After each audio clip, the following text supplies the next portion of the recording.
मधुबन के बाबा, मधुबन के बाबा मुरली वाले, आपका क्या कहना, आपका क्या कहना। ओम शांति।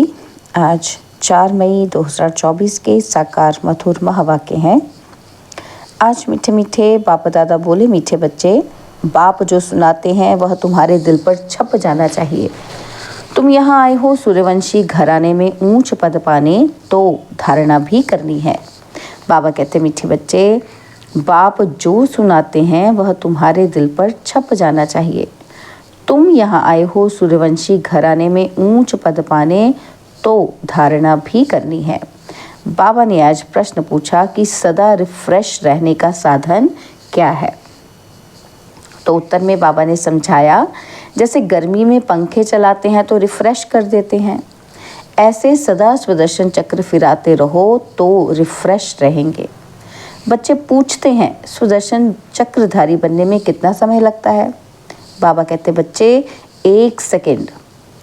तुम बच्चों को सुदर्शन चक्रधारी ज़रूर बनना है, क्योंकि इससे ही तुम चक्रवर्ती राजा बनेंगे। सुदर्शन चक्र फिराने वाले सूर्यवंशी बनते हैं। ओम शांति। पंखे भी फिरते हैं तो सबको रिफ्रेश करते हैं। तुम भी सुदर्शन चक्रधारी बन बैठते हो तो बहुत रिफ्रेश होते हो। सुदर्शन चक्रधारी का अर्थ भी कोई नहीं जानते हैं, तो उनको समझाना चाहिए। नहीं समझेंगे तो चक्रवर्ती राजा नहीं बनेंगे। सुदर्शन चक्रधारी को निश्चय होगा कि हम चक्रवर्ती राजा बनने के लिए सुदर्शन चक्रधारी बने हैं। श्री कृष्ण को भी चक्र दिखाते हैं, लक्ष्मी नारायण कंबाइंड को भी देते हैं, अकेले को भी देते हैं। सुदर्शन चक्र को भी समझना है, तब ही चक्रवर्ती राजा बनेंगे। बात तो बहुत सहज है। बच्चे पूछते हैं, बाबा सुदर्शन चक्रधारी बनने में कितना समय लगेगा? तो बाबा कहते, बच्चे 1 सेकेंड, फिर तुम बनते हो विष्णुवंशी। क्या बनते हो? विष्णुवंशी। देवताओं को विष्णुवंशी ही कहेंगे। विष्णुवंशी बनने के लिए पहले तो शिववंशी बनना पड़े, और फिर बाबा बैठ सूर्यवंशी बनाते हैं। अक्षर तो बहुत सहज है। हम नए विश्व में सूर्यवंशी बनते हैं। हम नई दुनिया के मालिक चक्रवर्ती बनते हैं। सुदर्शन चक्रधारी सो विष्णुवंशी बनने में 1 सेकेंड लगता है। बनाने वाला है शिव बाबा। शिव बाबा विष्णुवंशी बनाते हैं और कोई बना ना सके। यह तो बच्चे जानते हैं कि विष्णुवंशी होते हैं सतयुग में, यहाँ नहीं। यह है विष्णुवंशी बनने का युग। तुम यहाँ आते ही हो विष्णुवंशी में आने के लिए, जिसको सूर्यवंशी कहते हो। ज्ञान सूर्यवंशी अक्षर बहुत अच्छा है। विष्णु था सतयुग का मालिक, उसमें लक्ष्मी नारायण दोनों हैं, और यहाँ बच्चे आए हैं लक्ष्मी नारायण अथवा विष्णुवंशी बनने के लिए। इसमें खुशी भी बहुत होती है। नई दुनिया, नई विश्व में, गोल्डन एज विश्व में विष्णुवंशी बनना है। इससे ऊंच पद और है ही नहीं। इसमें तो बहुत खुशी होनी चाहिए। प्रदर्शनी में तुम समझाते हो, तुम्हारी एम ऑब्जेक्ट ही है कि बोलो ये बहुत बड़ी यूनिवर्सिटी है। इसको कहा जाता है रूहानी स्पिरिचुअल यूनिवर्सिटी। एम ऑब्जेक्ट इस चित्र में है। बच्चों को यह बुद्धि में रखना चाहिए। कैसे लिखें जो बच्चों को समझाने में 1 सेकेंड लगे? तुम ही समझा सकते हो। उनमें भी लिखा हुआ है कि हम विष्णुवंशी देवी देवता थे।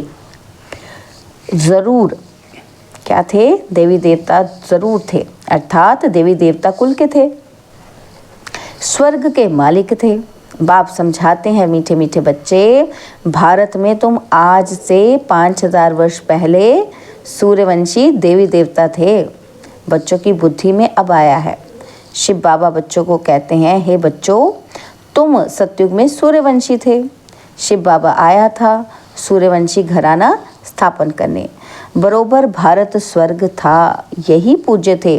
पुजारी कोई भी नहीं थे, पूजा की कोई सामग्री नहीं थी। इन शास्त्रों में ही पूजा की रस्म रिवाज आदि लिखी हुई है। तो ये है सामग्री। तो बेहद का बाप शिव बाबा बैठ समझाते हैं। वह है ज्ञान का सागर, मनुष्य सृष्टि का बीज रूप। उनको वृक्षपति अथवा बृहस्पति भी कहते हैं। बृहस्पति की दिशा ऊंच ते ऊंच होती है। वृक्षपति तुमको समझा रहे हैं। तुम पूज्य देवी देवता थे, फिर पुजारी बने हो। जो देवताएं निर्विकारी थे, फिर वह कहाँ गए? जरूर पुनर्जन्म लेते लेते नीचे उतरेंगे। तो एक एक अक्षर नोट करना चाहिए, दिल पर या कागज पर। कहाँ नोट करना चाहिए?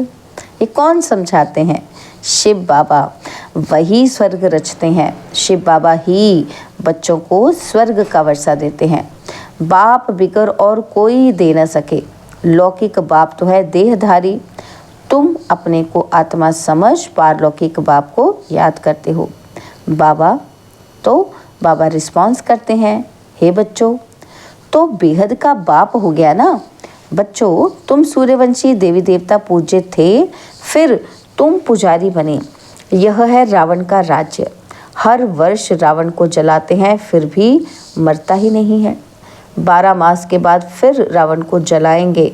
गोया सिद्ध कर दिखलाते हैं कि हम रावण संप्रदाय के हैं। रावण अर्थात 5 विकारों का राज्य कायम है। सत्युग में सभी श्रेष्ठाचारी थे। अभी कलयुग पुरानी भ्रष्टाचारी दुनिया है।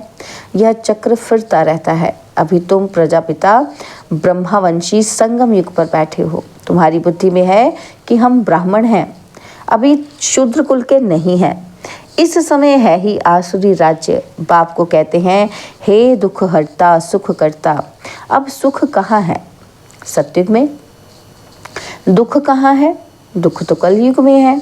दुख हरता सुख करता है ही शिव बाबा। वह वर्षा देते ही हैं सुख का।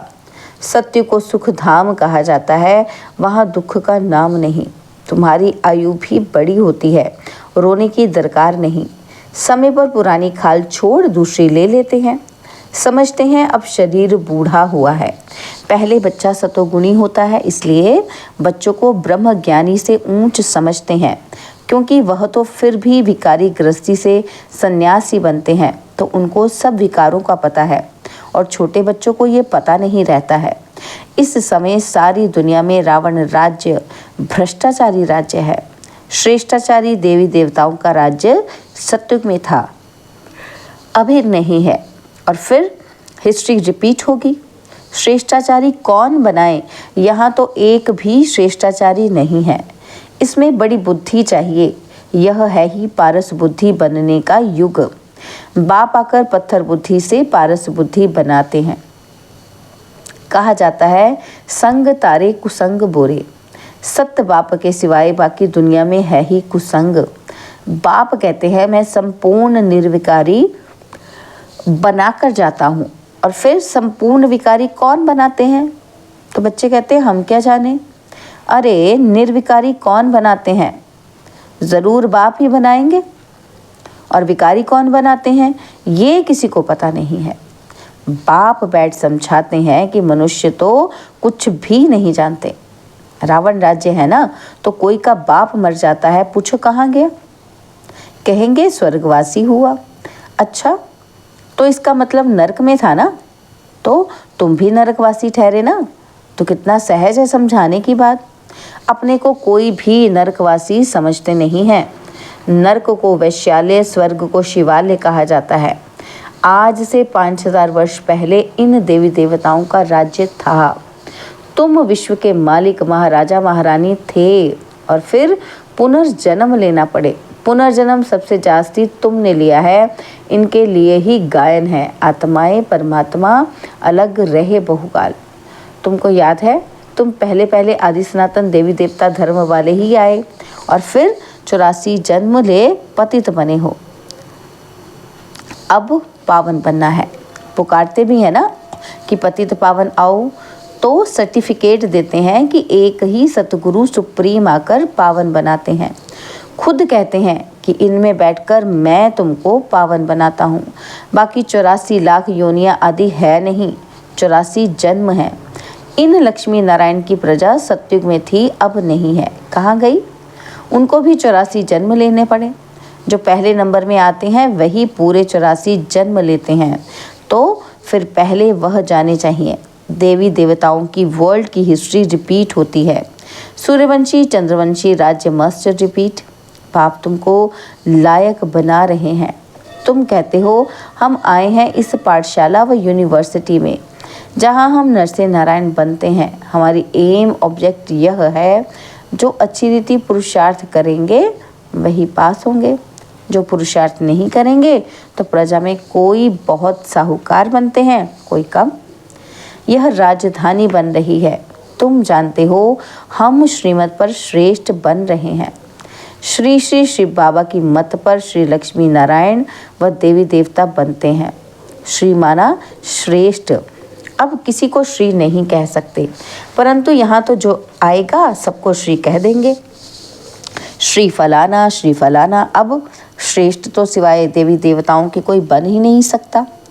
भारत श्रेष्ठ थे, श्रेष्ठ था, और रावण राज्य में भारत की महिमा ही खलास कर दी है। भारत की महिमा भी बहुत है तो निंदा भी बहुत है। भारत बिल्कुल धनवान था और अब बिल्कुल कंगाल बना है। देवताओं के आगे जाकर उन्हों की महिमा गाते हैं। क्या गाते हैं? कि हम निर्गुणहारे में कोई गुण नहीं। और देवताओं को कहते हैं, परंतु वह रहम दिल थोड़े ही थे।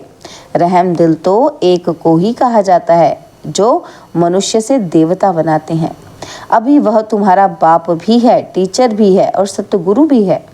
गारंटी करते हैं। क्या गारंटी करते हैं? कि मेरे को याद करने से तुम्हारे जन्म जन्मांतर के पाप भस्म होंगे और साथ ले जाऊंगा। फिर तुमको नई दुनिया में जाना है।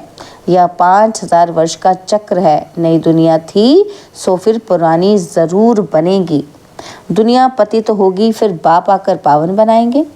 बाप कहते हैं पतित रावण बनाते हैं और पावन मैं बनाता हूँ। बाकी ये तो जैसे गुड़ियों की पूजा करते रहते हैं, इनको ये पता ही नहीं। रावण को 10 शीश क्यों देते हैं? विष्णु को भी 4 भुजाएं देते हैं, परंतु कोई ऐसा मनुष्य थोड़े कभी होता है। अगर 4 भुजा वाला मनुष्य होता तो उससे जो बच्चे पैदा होते वो भी तो ऐसे ही होने चाहिए, पर यहाँ तो सबको 2 भुजा है। कुछ भी नहीं जानते। भक्ति मार्ग के शास्त्र कंठ कर लेते हैं, उन्हों के भी कितने फॉलोअर्स बन जाते हैं। कमाल है ना? कमाल है। ये तो बाप के ज्ञान की अथॉरिटी है। कोई मनुष्य ज्ञान की अथॉरिटी हो ना सके। ज्ञान का सागर तुम मुझे कहते हो, ऑल माइटी अथॉरिटी। यह बाप की महिमा है और तुम बाप को याद करते हो तो बाप से ताकत लेते हो, जिससे तुम विश्व के मालिक बन जाते हो। तुम समझते हो कि हमारे में बहुत ताकत थी, हम निर्विकारी थे, सारे विश्व पर अकेले राज्य करते थे, तो ऑलमाइटी कहेंगे ना। तो यह लक्ष्मी नारायण सारे विश्व के मालिक थे। यह माइट उन्हों को कहाँ से मिली? बाप से। तो ऊंच ते ऊंच भगवान है ना, तो कितना सहज समझाते हैं। यह 84 के चक्र को समझना तो सहज है ना, जिससे ही तुमको बादशाही मिलती है। पतित को विश्व की बादशाही मिल न सके। पतित तो उन्हों के आगे झुकते हैं, समझते हैं हम भक्त हैं, पावन के आगे माथा टेकते हैं। भक्ति मार्ग भी आधा कल्प चलता है। अभी तुमको भगवान मिला है, भगवानुवाच। मैं तुमको राजयोग सिखलाता हूँ, भक्ति का फल देने आया हूँ। गाते भी है ना कि भगवान किसी न किसी रूप में आएंगे। बाप कहते हैं मैं कोई बैलगाड़ी आदि में थोड़ी आऊँगा जो ऊंच ते ऊंच था, तो फिर 84 जन्म पूरे किए हैं उनमें ही आता हूँ। बाबा कहते मैं किस में आता हूँ? जो ऊंच ते ऊंच था, जिसने 84 जन्म पूरे किए थे। उत्तम पुरुष होते हैं सतयुग में और कलयुग में है कनिष्ठ तमो प्रधान। अभी तुम तमो प्रधान से सतो प्रधान बनते हो, बाप आकर तमो प्रधान से सतो प्रधान बनाते हैं। यह खेल है, इसको अगर समझेंगे नहीं तो स्वर्ग में कभी आएंगे ही नहीं। अच्छा, मीठे मीठे सिकिलते बच्चों प्रति माता पिता बाप दादा का याद प्यार और गुड मॉर्निंग। रूहानी बाप की रूहानी बच्चों को नमस्ते। हम रूहानी बच्चों की रूहानी बाप दादाजी को दिलवा जान सिकवा प्रेम से नमस्ते। ओम शांति। प्यारे बाबा, मीठे बाबा, मेरे बाबा, शुक्रिया बाबा, शुक्रिया बाबा, शुक्रिया। धारणा के लिए मुख्य सार है, पहला पॉइंट है, एक बाप के संग से स्वयं को पारस बुद्धि बनाना है, संपूर्ण निर्विकारी बनना है, कुसंग से दूर रहना है। और सेकंड पॉइंट है, सदा इसी खुशी में रहना है कि हम स्वदर्शन चक्रधारी सो नई दुनिया के मालिक बनते हैं। शिव बाबा आए हैं हमें ज्ञान सूर्यवंशी बनाने, हमारा लक्ष्य ही यह है। और बाबा ने आज वरदान दिया, विघ्नों को मनोरंजन का खेल समझ पार करने वाले निर्विघ्न विजयी भव। विघ्नों को मनोरंजन का खेल समझ पार करने वाले निर्विघ्न विजयी भव। विघ्न आना ये अच्छी बात है, लेकिन विघ्न हार ना खिलाए। विघ्न आते ही हैं मजबूत बनाने के लिए, इसलिए विघ्नों से घबराने के बजाय उन्हें मनोरंजन का खेल समझ पार कर लो, तब कहेंगे निर्विघ्न विजयी। जब सर्वशक्तिमान बाप का साथ है तो घबराने की कोई बात ही नहीं। सिर्फ बाप की याद और सेवा में बिजी रहो तो निर्विघ्न रहेंगे। जब बुद्धि फ्री होती है तब विघ्न व माया आती है। बिजी रहो तो माया का विघ्न किनारा कर लेंगे। स्लोगन है, सुख के खाते को जमा करने के लिए मर्यादा पूर्वक दिल से सबको सुख दो। सुख के खाते को जमा करने के लिए मर्यादा पूर्वक दिल से सबको सुख दो। ओम शांति।